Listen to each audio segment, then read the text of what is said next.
নমস্কার বন্ধুরা, আশা করি আপনারা ভালো আছেন। আমিও ভালো আছি। আমি আজকে নিয়ে চলে আসলাম এই মাছের রেসিপিটা। আপনারা কী নামে চেনেন আমি জানি না। আমরা এই মাছটাকে মোরলা মাছ বলি। আমি রোজ রোজ যা করি সেটাই আপনাদের সাথে শেয়ার করি। যাক, মাছগুলোকে কেটে ধুয়ে রেডি করব। আমি আবার এই মাছের মাথা আলাদা করে ফেলি। মাথা থাকলে পরে আমার কাছে বালি বালি লাগে, তাই মাথাটা কেটে আলাদা করে রেডি করে নিলাম। কেটে ধুয়ে রেডি মাছটা চচ্চড়ি করব। যাই হোক, মাছের মধ্যে নুন হলুদ দিয়েছি।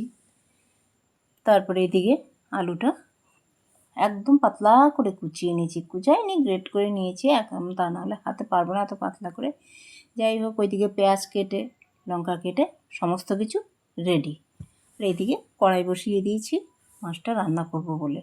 তার মধ্যে ওই মাছের থেকে আরও ছোট যে মোরলাগুলো সেগুলো একটু আলাদা করে নিয়েছি, আর মাথাগুলো দেখেছেন কেটে নিয়েছি, সেইগুলো নুন হলুদ মাখিয়ে এগুলো একটু ভেজে নেব, মচমচে করে ভেজে নেব। কেননা মাথা সাথে থাকলে বালি বালি লাগে, একটু মচমচে করে ভেজে নিলে আমার কাছে খুব ভালো লাগে। যাই হোক, কড়াই বসিয়ে এখন ওই মাছগুলো ভাজা করে তারপরে মাথাগুলো ভেজে নেব। যাক, আস্তে আস্তে মাছগুলো ভাজা হয়ে গেলে পরে দিয়ে দেব মাথাগুলো।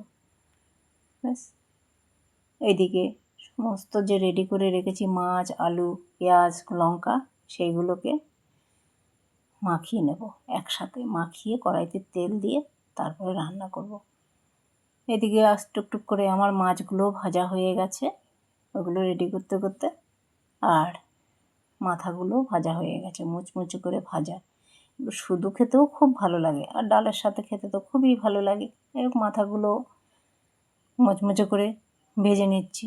তারপরে এগুলো নামিয়ে আবার ওই মাছ চচ্চড়িটা করব। যাই হোক, ভাজা প্রায় হয়েই গেছে। মাথাটা একটু মাছগুলো নামিয়ে বাটিতে রেখে দেখুন কি সুন্দর হয়েছে ভাজাগুলো। দেখে মনে হচ্ছে না এখনই আমি শুধু শুধু খেয়ে নিই। মুচমুচ করছে, একটা মুখে দিয়ে খেয়ে দেখেছি আমি, বেশ মুচমুচ করছে, খেতে ভালোই লাগছে। শুধুও খেয়ে নেওয়া যায়, আর ডাল দিয়ে তো খাওয়া যায়। যাই হোক, মাছগুলোকে সমস্ত আলু, পেঁয়াজ, লঙ্কা যা আছে মাখিয়ে এটাকে কড়াইতে তেলটা যেই গরম হলো তার মধ্যে দিয়ে দিলাম মাছগুলো। যাক, এবার আস্তে আস্তে একটু কম আঁচে একটু নেড়ে চেড়ে, কেননা বেশি আঁচ দিলে এদিকে সেদ্ধ হবে না মাছ, তারপরে আলু পেঁয়াজ অথচ পুড়ে যাবে। তার মধ্যে দিয়ে দিলাম একটু আন্দাজ মতো জল, যেন আলু পেঁয়াজ সমস্ত কিছুগুলো সেদ্ধ হয়।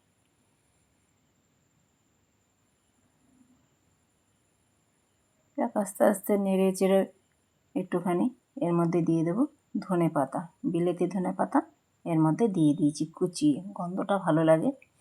দেশি ধনে পাতা ঘরে নেই, আমাদেরই বাড়িতে গাছ রয়েছে বিলেতি ধনে পাতা, সেগুলো এনে কুচিয়ে দিয়ে দিলাম। তরকারিটা একদম শুকিয়ে যাবে, তারপর নামাবো। ঝোল ঝোল থাকলে ভালো লাগে না, তাই করে ফেললাম এই মোরলা মাছের চচ্চড়ি।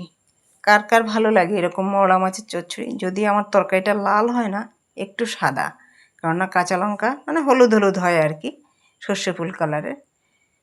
আমার তো ভালোই লাগে হলুদ তরকারি খেতে। লাল তরকারিটা খেলে যদি একটু অসুবিধা হয়, কিন্তু হলুদ তরকারিটা। বন্ধুরা, কেমন লাগছে আমার এই মোরলা মাছের চচ্চড়ি? যদি ভালো লেগে থাকে একটু কমেন্ট করে জানাবেন, প্লিজ একটু শেয়ার করে দেবেন।